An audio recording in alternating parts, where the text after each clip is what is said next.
Moin, liebe Community, hier ist mir wieder Chrissy und es geht weiter mit dem zweiten Teil der PrintNC V4. Heute wollen wir uns mal angucken, wie wir das Material besorgen und wie wir rausfinden, was wir so brauchen und in welchen Längen wir das so brauchen. Ich habe euch ja schon erzählt, dass man die PrintNC skalieren kann, indem man hier unten auf die Parameter geht, ja, und dann können wir natürlich sagen, was für ein Profil wir haben wollen, welche Dicke das hat und welchen Radius. Den müssen wir natürlich messen, wenn wir den Stahl haben, klar. Wir haben dann hier die Cutting Area, die wir ja festlegen, und daraus errechnet das Tool dann die Länge der entsprechenden Rails. Ja, da ich ja eine quadratische Maschine baue, sind meine Rails für X und Y gleich lang, 800 mm, also die Linearführung. Und hier unten weiter sind die Ball Screws dann, ja, da sehen wir es, hier steht Y Ball Screw, davon brauchen wir eben 2 Stück. Die ist immer 100 mm länger als die Rail. Steht ja hier, die Raillänge plus 100 mm. Das heißt, unsere X-Ball Screw ist 900 lang und unsere Y-Ball Screw ist auch 900 mm lang.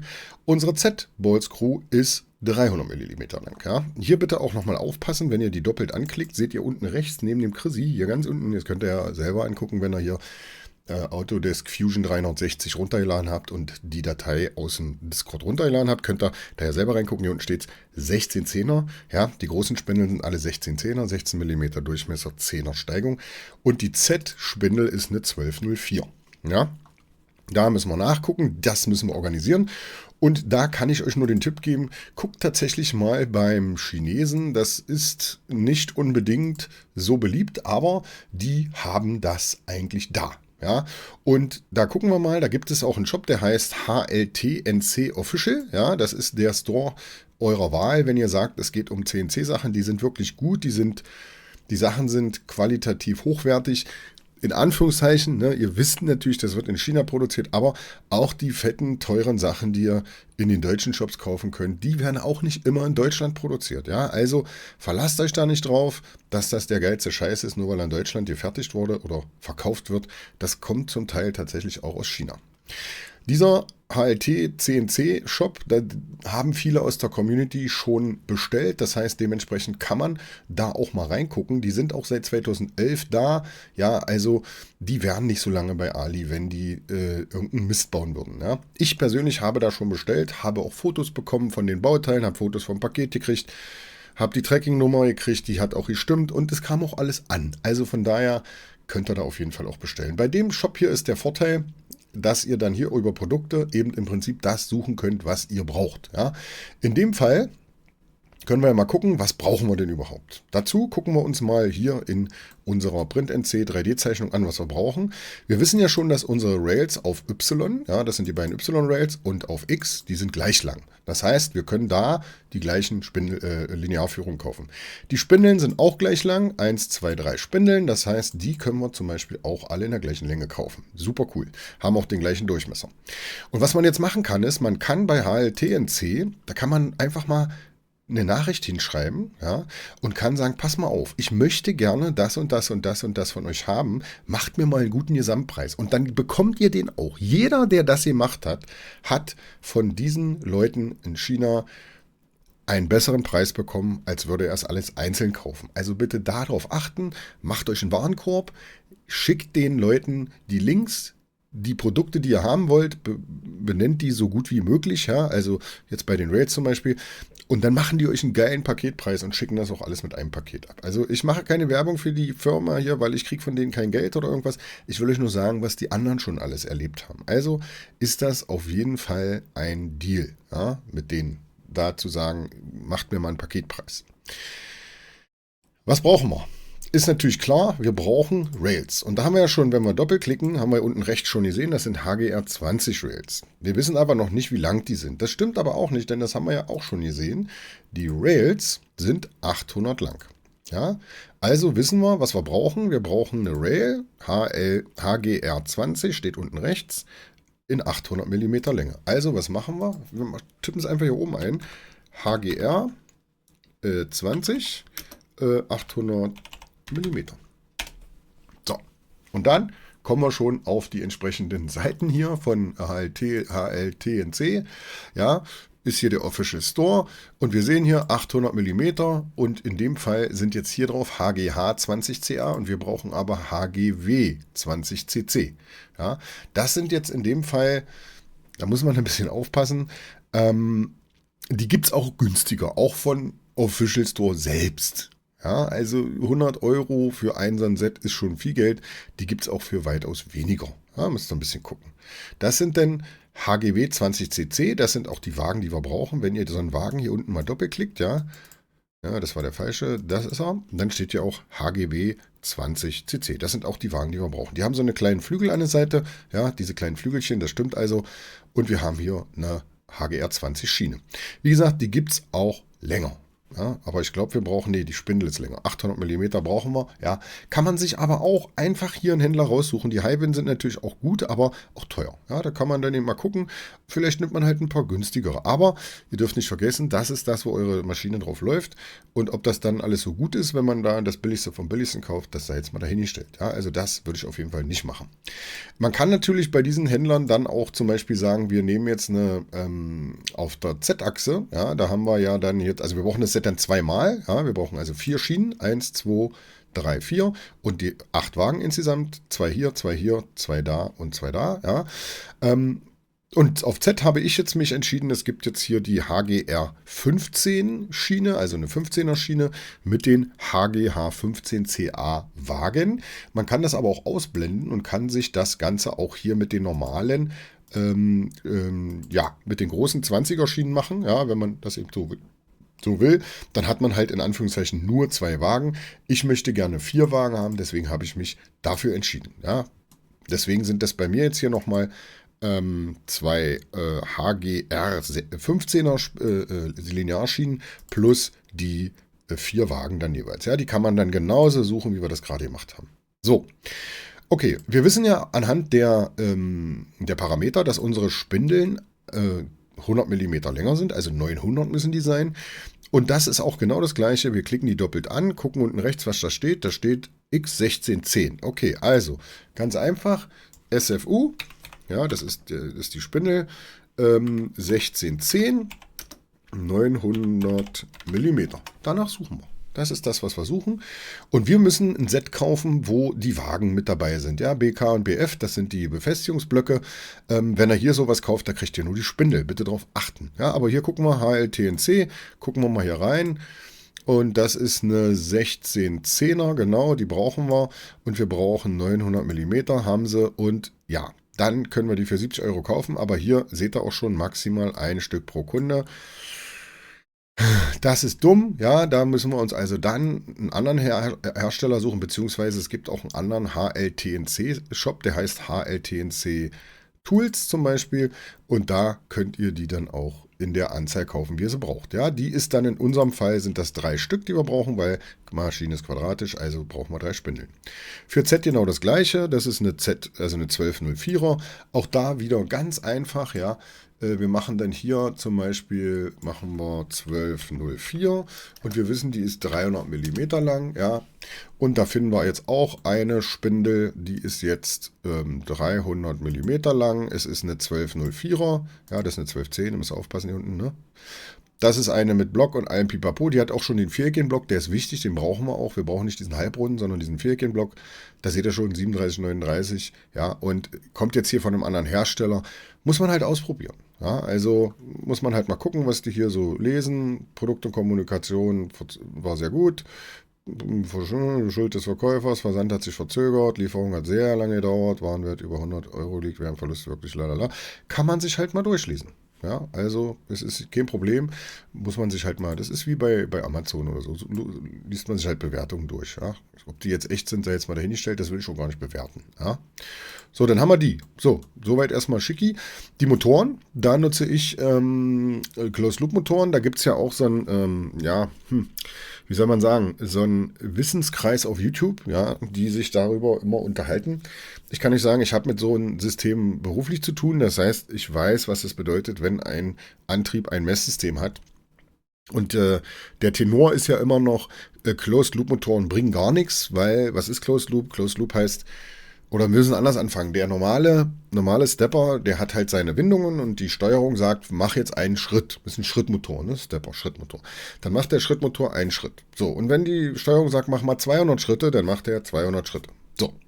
Und ob der die 200 Schritte gemacht hat, das weiß die Steuerung nicht. Die geht aber erstmal davon aus. So, und Closed Loop bedeutet, dass hinten auf dem Stepper noch ein Messsystem drauf liegt, was quasi Feedback gibt, ob der Stepper diese 200 Steps gemacht hat. Hat er sie nicht gemacht, werden die fehlenden Steps noch hinterhergereicht. Ja, das passiert auch so schnell, dass ihr das beim Fräsen nicht seht. Das heißt, dass wenn Leute sagen, dass auch Closed-Loop-Motoren oder Stepper Schritte verlieren können, dass das nicht stimmt, ist so auch nicht richtig. Also sie können sie verlieren oder auch nicht. Und meistens ist es aber so bei den modernen Closed-Loop-Systemen, die haben auch so eine wie heißt denn das, vektorgesteuerte, keine Ahnung, wie sie das nennt. Das heißt, der Motorstrom wird überwacht. Und wenn der Motor sich quält und dann verliert er ja die Steps, wenn er also mehr Kraft bewältigen muss, als er leisten kann, dann verliert er Schritte.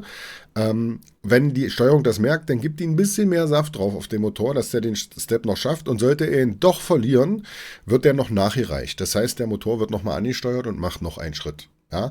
Also das mal dahingestellt, die verlieren auch Schritte, aber nicht so wie normale. Und wenn sie die verlieren, versucht die Steuerung, diese Schritte auch wieder zu holen. Ja, also das ist schon mal das eine. Das nächste ist, dass natürlich Closed-Loop-Motoren tatsächlich schneller fahrbar sind. Die können schnellere Geschwindigkeiten erreichen, weil eben schon vorhergesagt werden kann, wo ich gerade bin und wie viele Steps ich gemacht habe. Ne? Und das finde ich halt auch super, super handy. Also ich wollte schon immer mal mit Closed-Loop-Steppern arbeiten, deswegen habe ich mir welche gekauft. Es ginge auch ohne. Also die, wenn ihr so 3 Newtonmeter oder 4 Newtonmeter Motoren kauft, die sind so beefy, die können das eigentlich vorher, gibt eure Spindel auf. Ja, die hat dann nicht genug Power und es steht dann, aber eure Stepper fahren noch. Kann ich euch sagen, die haben ordentlich Raketenbums.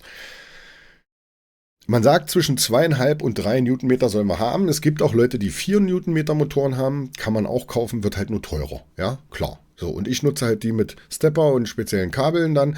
Da werde ich dann auch noch 4,50 Meter lange Kabel dazu bestellen, weil die Stepper haben alle fertige Stecker. Ich zeige euch das mal hier bei meinen, die ich mir ausgesucht habe. Stepper Online in dem Fall.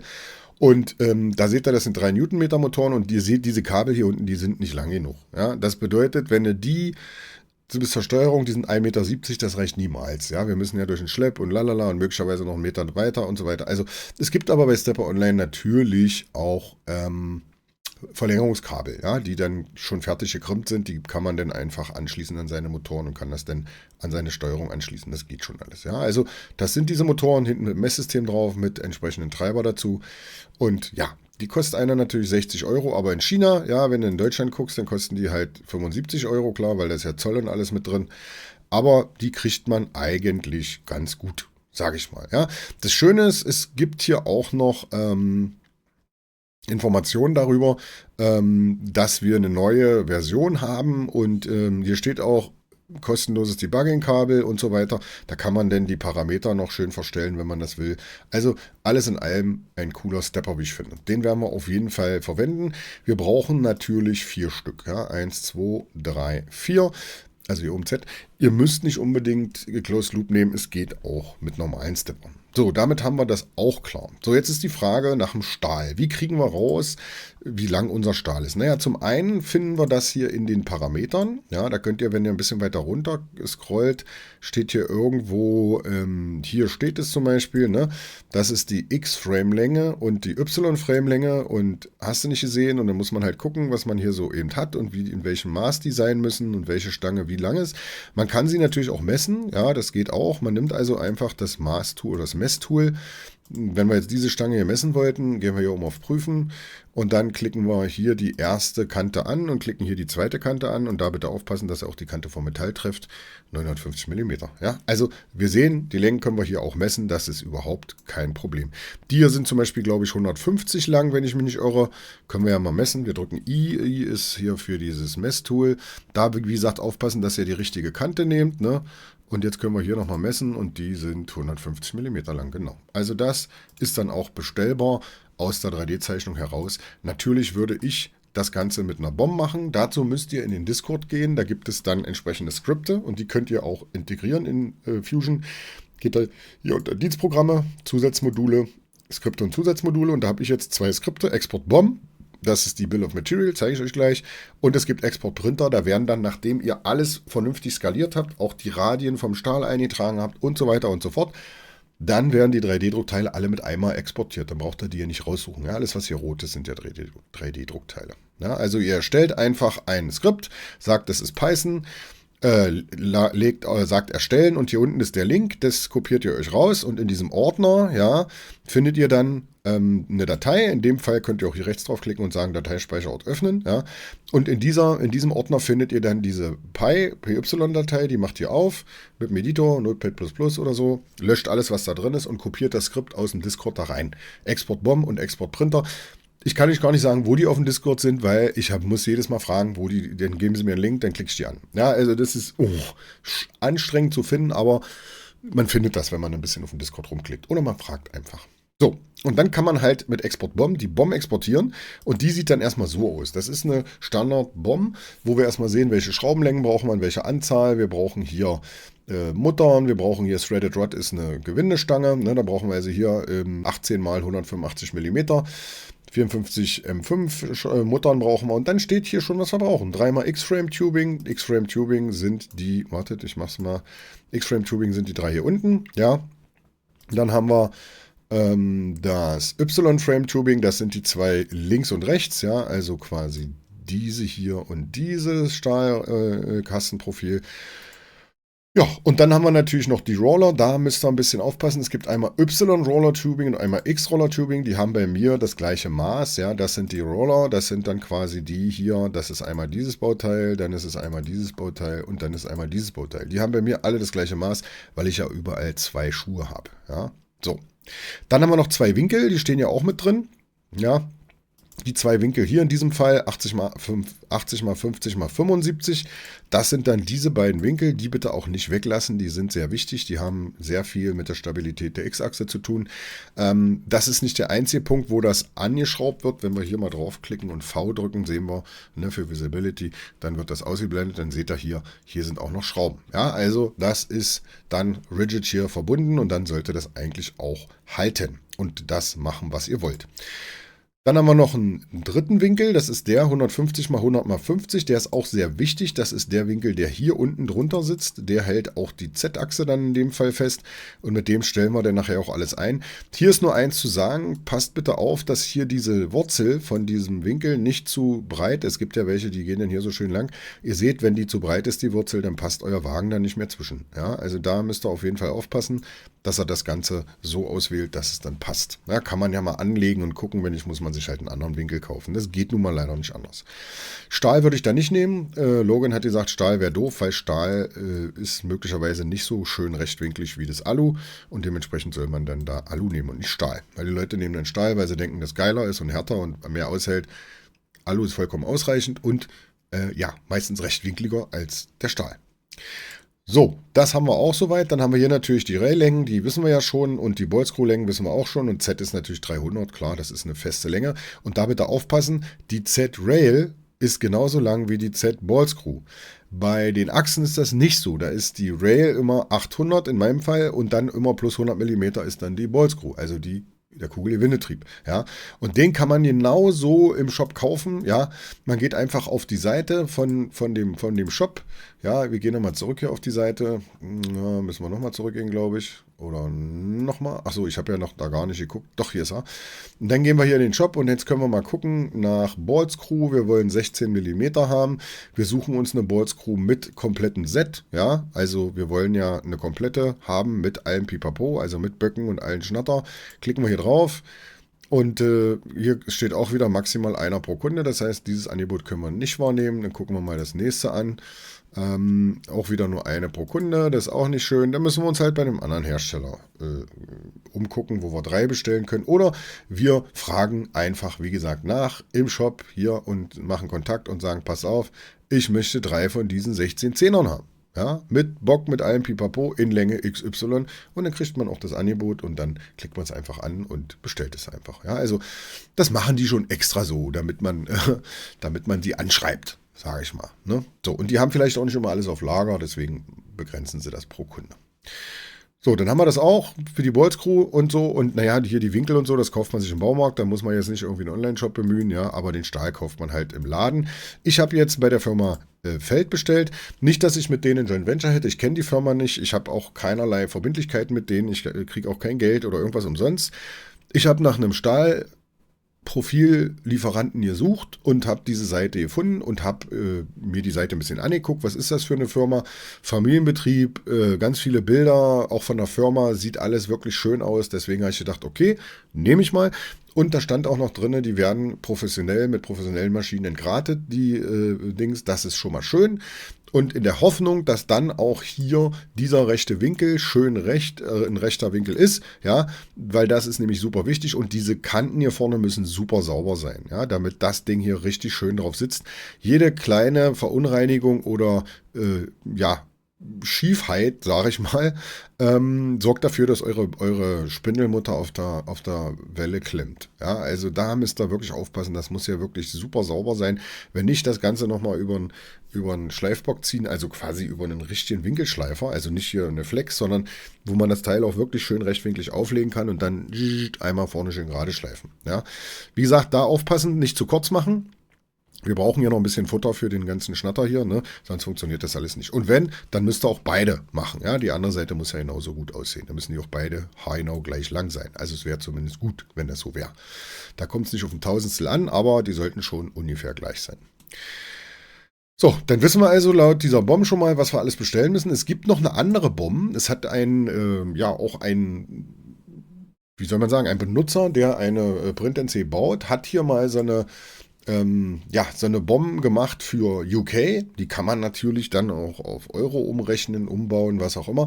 Aber hier steht dann auch zum Beispiel mal was, dann kann man eben anklicken, hat man jetzt geordert, hat man nicht geordert, hat man schon geprüft oder nicht geprüft, was hat mich das alles gekostet. Da trägt man hier seine entsprechenden Längen ein, dann hat man das auch immer. Ja, also 1610er, Bolzcrew, X-Achse, 800 mm bei mir, Y 800 mm bei mir, Z 300 mm. Ja, HGR 900 mm, ach ne, die sind eine Bolzcrews sind 900 mm und die Linearrails sind 800 mm in meinem Fall. Ja, Kabelchain brauchen wir, da hat er jetzt 4 Stück bestellt, A1 Meter. Muss man mal gucken, er hat natürlich eine etwas größere Maschine gebaut, aber wir werden wahrscheinlich nur 2x1 Meter brauchen für die beiden Cable Chains. Ja, die Cable Chains sind natürlich hier an der Seite dran, die Kabelketten, die brauchen wir natürlich, klar. Und in dem Fall hat er jetzt hier, glaube ich, 20x57 R55 reingeschrieben. Das ist aber, glaube ich, nicht richtig. Ich glaube, 20x57 ist richtig, aber der Radius ist, glaube ich, 75 mm und nicht 50. Aber es kann natürlich sein, dass er das irgendwie so haben will, dass ein Radius von 55 mm möglich ist. Aber ich habe den Tachlogen gefragt und der hat gesagt, nee, bei der V4 ist das ein bisschen anders. Ja? Deswegen glaubt das nicht, was hier drin steht. Nicht alles. Ja, also ich meine, er hätte gesagt, ich kann ja mal gucken, in meiner Liste habe ich hier irgendwo die Cable Chains drin. Ihr seht, ich habe schon eine ganz schöne Liste gemacht mit so Sachen, die ich mich auf jeden Fall, um die ich mich so kümmern will, ja, die ich da noch so brauche dann. Ach, übrigens hier, das können wir uns auch gleich nochmal angucken. Wo ist es denn? Lötfreie Spitze, Spannzangen, Kühlmittelpumpe, Kugelumlaufspindel. Hier, Schleppkette. Das ist sie. Genau, hier ist die Schleppkette. 25x57 mm und natürlich geschlossen, damit da kein Dreck reinfällt und 75 mm Biegeradius, hat er zu mir gesagt. Das bedeutet, dass die 75 mm Biegeradius kann. Wenn ihr natürlich eine nehmt, die kleiner ist mit 55, kann die Kette einen kleineren Biegeradius machen. Das ist dann auch okay, dann läuft die ein bisschen smoother vielleicht. Ja, also das spielt dann so gesehen keine Rolle. Es sollte natürlich nicht zu groß werden, weil bei 125 mm, ne, die muss ja, ihr seht es ja, so wie die hier liegt, so ist die ja dann später hier auch an der Seite befestigt, ja. Also wir haben die Kette einmal hier befestigt und einmal hier oben und dann muss die ja diesen Bogen hier machen und muss hier unten wieder ankommen. Und wenn dieser Biegeradius hier eben zu groß ist, dann kann die Kette sich da nicht rumbiegen und dann bricht das möglicherweise hier aus oder was auch immer, ja. Ausbrechen ist auch ein gutes Thema. 3D-Druckteile, alles was rot ist, sind 3D-Druckteile. Die dürft ihr erst drucken, wenn ihr hier in euren Parametern den Radius eures Stahls eingetragen habt, weil darauf baut das ja alles hier auf, die Deckel und so. Und da auch nochmal bitte der Hinweis, der Frame-Radius, das ist euer 80x60 Profil und hier unten, das hier ist der Radius von eurem Gantry. Also da bitte aufpassen, wenn ihr da so wie ich ein anderes Rohr nehmt, dann ist auch der Radius möglicherweise anders. Und den bitte messen und auch hier eintragen. Wenn ihr das falsch macht, passen die Sachen nicht. Ja, das wollen wir nicht. Also dementsprechend hier bitte aufpassen, auch die richtigen Sachen einzutragen, die Fräse zu skalieren und dann passen auch die Sachen, die ihr da ausdruckt. Wieso bimmelt denn meine Uhr die ganze Zeit, Alter? Mann, ey. Das kann doch nicht sein.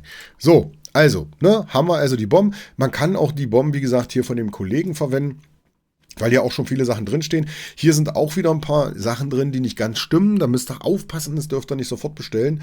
Hier zum Beispiel würde ich kein 350 Watt Netzteil nehmen. Das kann zu wenig sein. Ja, das kann nicht ausreichen. Und dann kriegen eure Stepper keinen Strom und dann verlieren sie definitiv Schritte. Ja.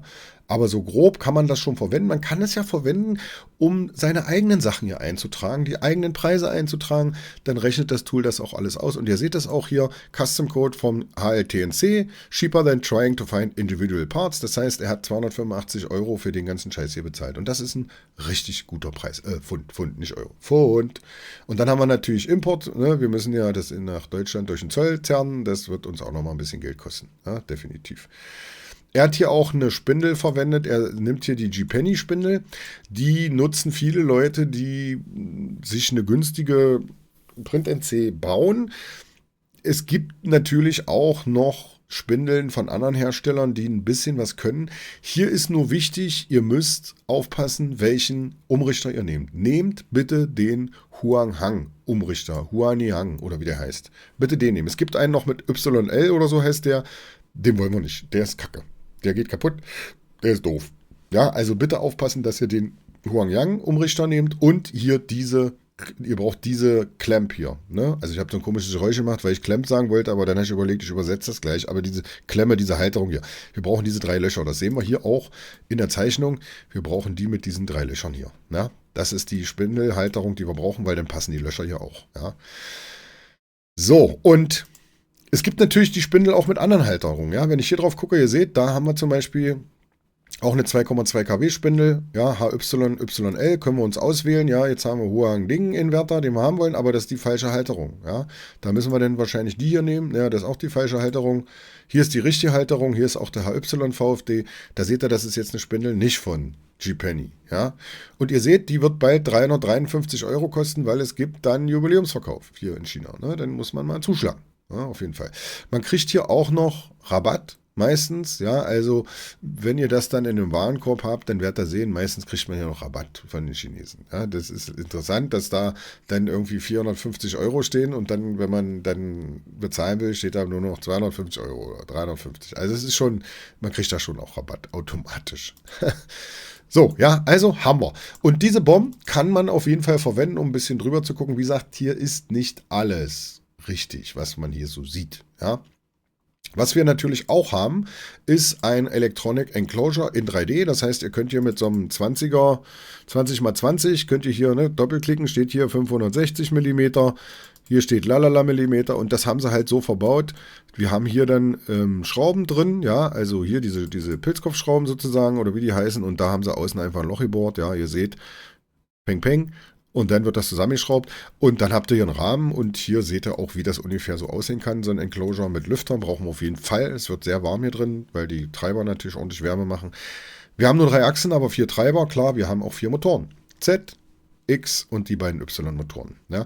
Der zweite Y-Motor wird hier auf dem Flexi-Hall angeschlossen. Also das ist ja unsere Steuerplatine, die wir verwenden werden. Zeige ich euch gleich nochmal.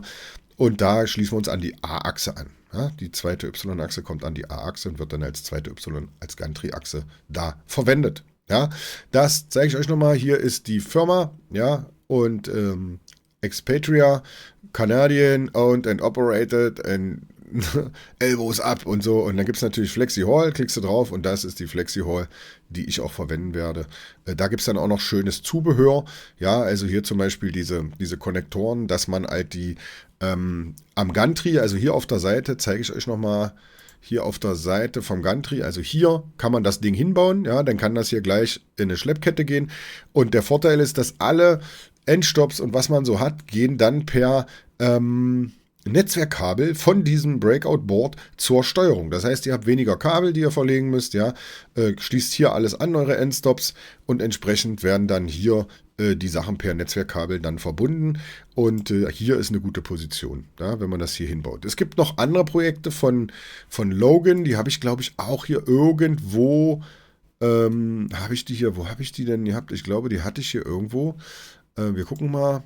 Ja, das sind hier so Gehäuse dafür, zum Beispiel für die diese Firma. Es gibt aber von Logan hier, von dem PrintNC V4 Designer, gibt es im Discord auch noch ganz viele Sachen. Er hat auch eigene Platinen entwickelt, die habe ich auch schon gefertigt.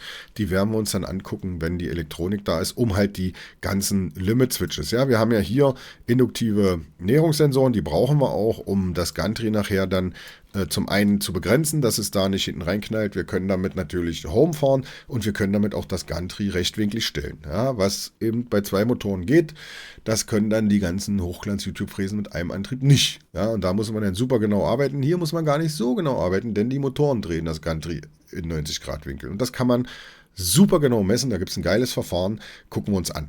Ja, was man da machen muss. Natürlich müssen wir beim Bau schon ordentlich arbeiten, völlig klar. Die Maschine soll ja mal maßhaltig fräsen. Das bedeutet, wir müssen natürlich einiges hier nachher beachten. Das machen wir aber, wenn wir dann bauen. Ja, ich wollte euch ja heute erstmal erklären, wo ihr das Material bekommt und wie ihr da so rankommt an die Sachen. Es ist natürlich noch viel mehr Sachen, die wir dann bestellen müssen. Gerade hier beim Electronic Enclosure. Wir brauchen ja eine Steuerung, wir brauchen Netzteile, wir brauchen den VFD, den haben wir ja, also quasi den Variable Frequency Device, also den Frequenzumrichter. Und wir haben hier auch, früher konnte man das genau, wir haben hier natürlich auch noch einige Sachen. Wir nehmen dann das Display hier ab, packen das hier dran. Haben wir noch ein paar Knöpfe, die wir brauchen. Hier in diesem Fall werden hier 230 Volt angelegt oder 110 Volt, je nachdem, aus welchem Land ihr seid. Das finde ich nicht so gut, das werden wir nicht machen. Wir werden das mit 24 Volt machen. Logan hat gesagt, das funktioniert nicht, ist Quark, habe ich mir schon überlegt, wie es geht und so können wir es auch bauen. Dann ist das hier oben sicherer. Ich will ja keine 230 Volt an irgendwelchen Schaltern haben. Zumal ich dieses Panel hier mit dem An-Aus-Knopf und dem Notaus möchte ich mobil haben. Ja, das kommt in die Häuser an einem Kabel und dann will ich da keine 230 Volt dran haben. Wenn ich das mal irgendwann durchschaue, oder rausziehe oder irgendwas, dann kriege ich eine geflackt, habe ich keinen Bock drauf, machen wir mit 24 Volt, zeige ich euch, das ist ganz einfach. Ja, Logan hat gesagt, es geht nicht, aber glaubt mir, das geht. Das ist easy. Ich habe schon so viele Schaltschränke gebaut. Das können wir alles machen. Also wir könnten theoretisch auch die Fräse grob aufbauen, fliegende Elektronik und könnten dann mit der Fräse die Platten hier selber fräsen. Kein Ding. Geht alles. Hier sehen wir auch nochmal, was wir brauchen. Ja, aber um die Elektronik kümmern wir uns dann später. Das ist dann echt noch ein ganzes Stück hin. Wir haben hier natürlich auch noch ein Wasteboard, also eine Opferplatte. Da werde ich auf jeden Fall MDF nehmen. Da müssen wir dann natürlich schon gucken, dass wir die in der entsprechenden Größe bauen. Ich werde hier wahrscheinlich noch einen Ausschnitt machen, oder auf der rechten Seite, ich möchte gerne da noch einen Maschinenschraubstock haben. Ja? Und das ist immer so ein Thema, Maschinenschraubstock, weil die natürlich auch befestigt werden müssen. Das heißt, wir werden hier wahrscheinlich aus dem Wasteboard ein bisschen was rausschneiden und der Maschinenschraubstock steht dann hier auf diesen Profilen. Das weiß ich alles noch nicht oder ich schraube ihn auf die MDF-Platte, weiß ich auch noch nicht. Werden wir sehen, gucken wir uns an. Und der Maschinenschraubstock sollte natürlich immer möglichst am Ende der Achse sein. Ja, nicht in der Mitte, weil natürlich die Achse hier ist sie stabil, hier kann sie sich durchbiegen. Ja, also im Tausendstel, Zehntel, was weiß ich, Hundertstel Bereich. Hier vorne biegt die sich eher weniger durch, weil sie da direkt am Ende ist. Ne, da wird also dann die sogenannte Vise, heißt es ja auf Englisch, also Maschinenschraubstock. Da kann ich dann noch so Kleinteile mitmachen und auch mal besser umspannen, weil das alles dann irgendwie eine definierte Position hat. Und was ich dann hier als Befestigung machen werde, weiß ich noch nicht. Ob ich da T-Nuten fräsen will oder ob ich da Löcher reinbohre und dann diese Einschraubgewinde nehme, das weiß ich alles noch gar nicht. Wahrscheinlich wird es aber darauf hinauslaufen, weil ich mag das mit diesen Einschraubgewinnen.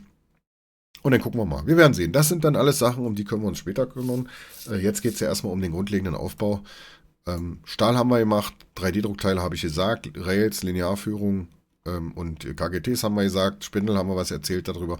Und natürlich die Aluplatte, klar. Wie gesagt, die können wir natürlich im Discord kaufen von Leuten, die schon eine PrintNC haben. Oder wir nehmen die Holzplatte und fräsen uns die selbst. Ja? Und das muss ja nicht 1.000.000%ig genau sein. Das geht nur darum, dass das eine Platte ist, die funktioniert, wo wir es drauf anschrauben können. Ja? Also von daher geht das schon. Wir werden auch nachher die Spindel noch einstellen, dass die schön gerade ist und alles. Da wird er nochmal auf jeden Fall ein bisschen Geld in die Hand nehmen müssen. Da brauchen wir nämlich einen vernünftigen Winkel vielleicht oder sogar einen 1-2-3-Block. Ja, der heißt tatsächlich so, könnt ihr mal googeln, 1-2-3-Block.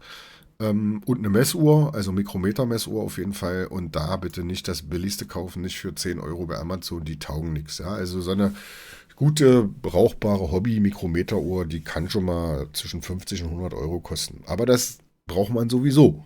Also von daher immer mal mitnehmen. Ihr braucht noch ein bisschen mehr Werkzeug. Ihr braucht einen Messschieber, ihr braucht vielleicht ein Stahlmaß oder ein Rollmaßband auf jeden Fall auch, um nachher die Winkligkeit festzustellen und so weiter. Und ja, man würde sagen, wieso zur Hölle messt ihr die Winkligkeit mit einem Rollmaßband? Naja, das erzähle ich euch dann auch noch. Und es gibt sogar eine Möglichkeit, diese ganze Winkligkeit auch mit der Fräse dann messen zu lassen. Also kommen wir dazu, wenn es soweit ist. Na, also man kriegt die gut in den Winkel, sollte man auch tun.